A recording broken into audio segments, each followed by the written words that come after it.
Hello po, luto po tayo uli ng native spinach.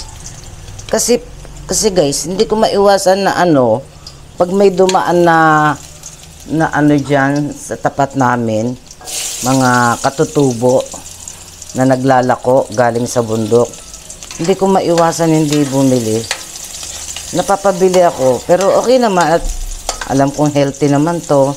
Ito, isang paraan kung paano lutuin ang native na spinach. Yan. Lumisa nilagay ko sa munggo, nakita nyo. Ngayon naman, igisa mo lang siya sa sa sardines. Nako, budget meal na, masustansya pa. Tapos na po natin yung ligo. Ligo sardines. Yan.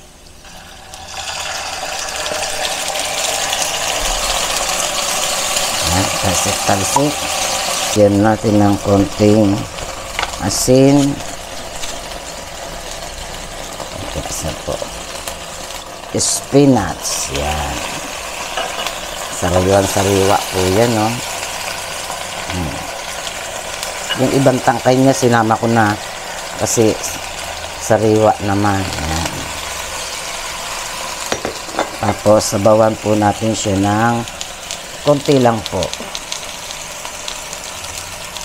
Sabawan po natin. Takpan po muna natin siya bago natin haluin.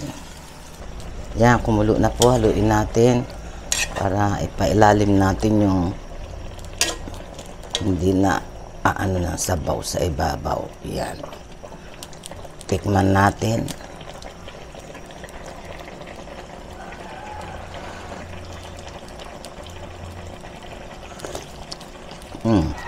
Matabang.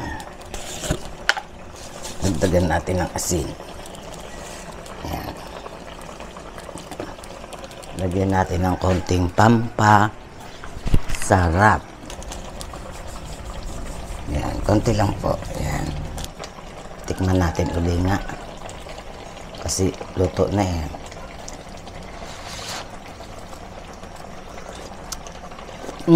Yummy. Okay na po. Kain na po tayo. Ba't itong nabili mong sardinas, ilang piraso? Yung isang klase, pag yung binibili kong isang klase, ang daming laman. Ligo yan? Yan. La. Di ba binanggit ko kanina ligo? Nga, no? Yung 555, maraming laman. Pinagpapawisan tuloy yung yung mata ko, pati yung salamin ko. Aray ko, ano ba yan? Tawa ko. Kain na po tayo. Yummy, yummy. Kita nyo? Sarap. Nakatulong na tayo sa ating mga kababayan. Na tawag nito. Kung tawagin dito sa amin ay kulot. Mga kulot, mga aitas, ganyan. Makakain pa tayo ng masustansya. Ayan. Sarap.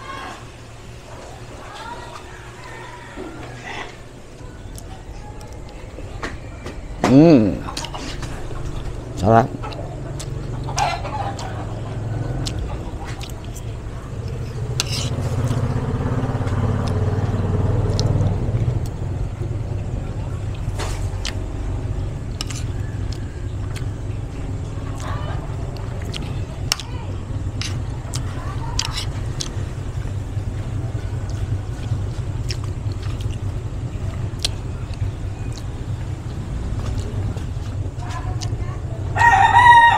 Mga putol-putol yung mga putol-putol yung sardinas, oh. Eto may buong isa. Ayan, oh.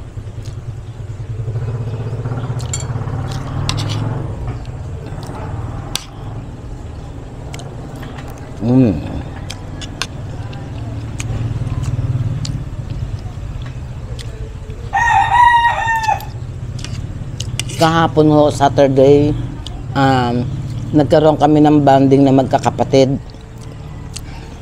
Mga kapatid, Saka mga anak-anak, yan. Sa isang resort. Hindi na lang ho ako nag-video. At super init sa labas.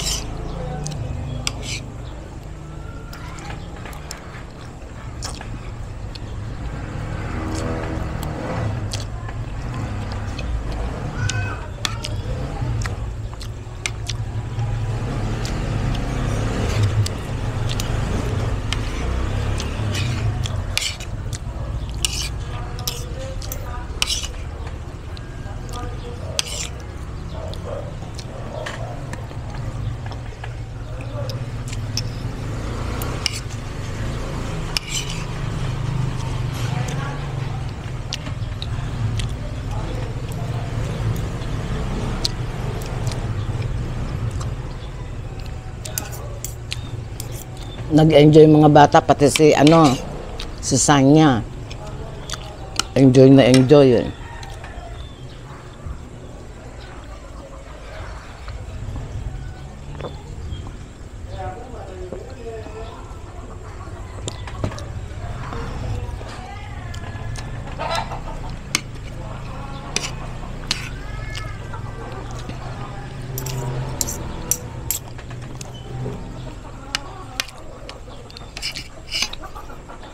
Nalibre kami sa nalibre kami sa cottage, sa entrance, yun. Nag-share lang ako ng pang-barbecue. Kasi yun ang usapan kanya-kanyang dalang baon. Pero nilibre nila kami sa cottage at saka sa entrance.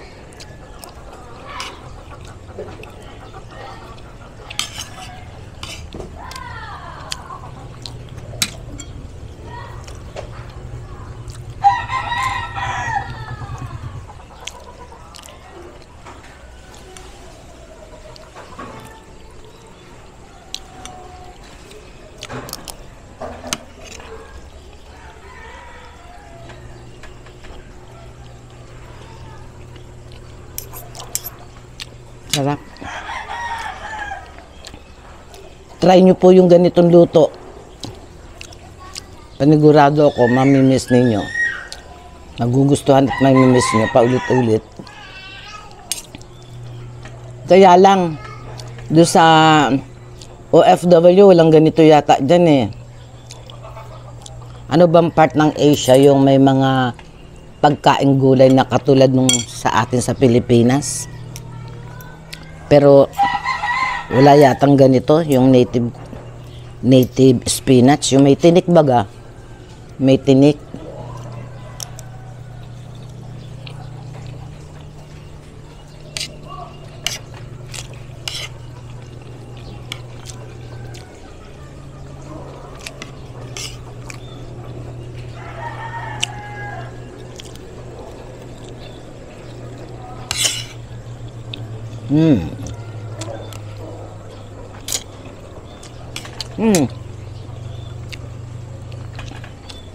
Kita nyo yung tangkay. Ayun. Sarap.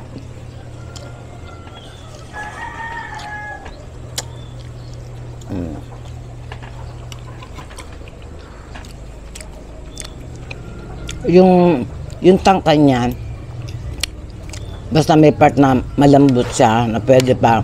Binabalatan ko lang.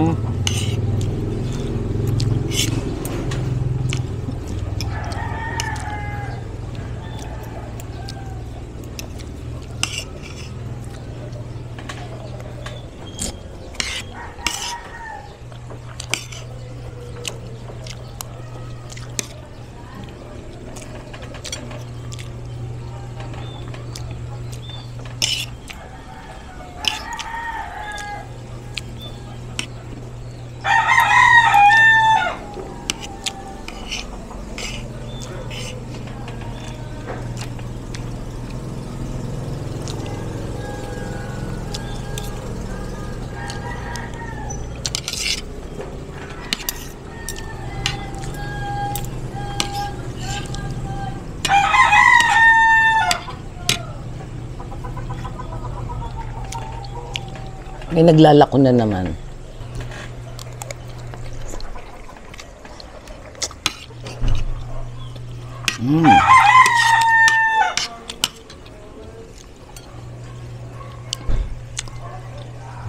Sabi may bagyo.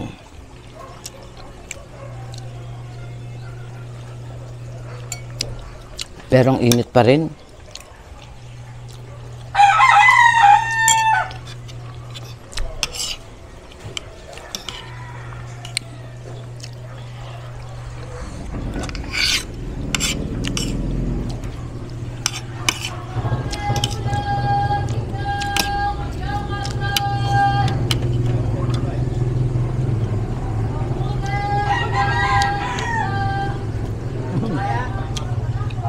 Kala ko, naglalako na naman yung mga Pero mga katutubo, maaga ngayon, no? Mataas na yung araw.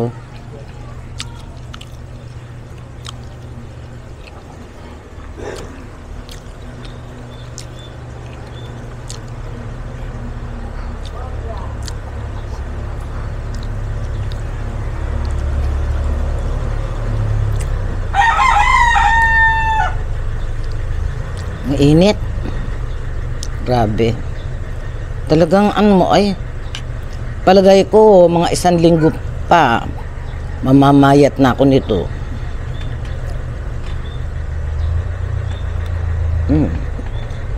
Malamig yung mangga. Ang sarap.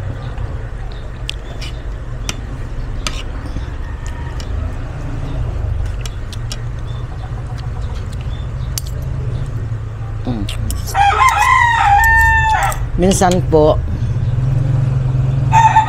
pag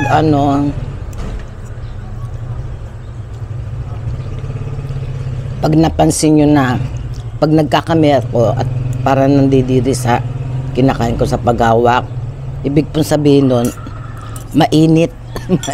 Mainit yung aking ulam. Siyempre, hindi ko siya basta-basta mahawakan.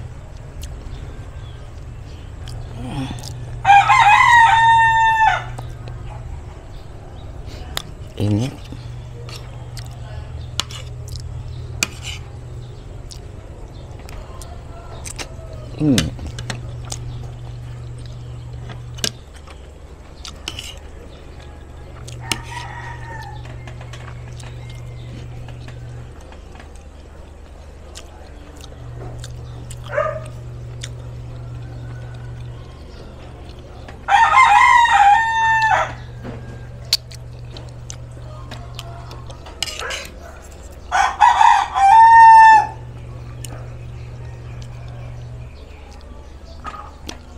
Sino ang nakakakilala sa ganitong gulay?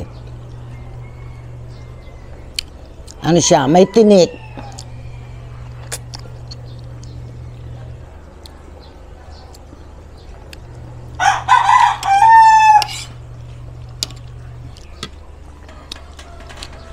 Makikita nyo yan. Minsan sa looban ninyo, loob ng bakura meron. Pero usually, kadalasan yung talagang marami, makikita nyo siya natubo sa may sa may maisan, ganyan, tabi ng ilog.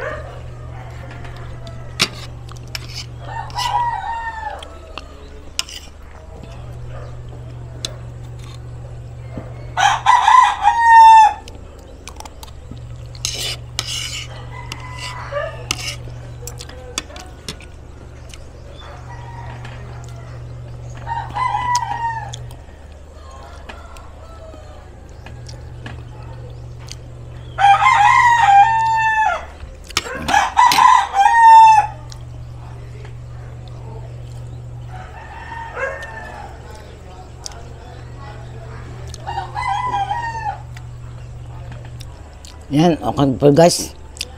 Hindi ko naubos, mamaya uli. Sa sobrang init to. At talagang suko ang natin sa sobrang init. Yan po.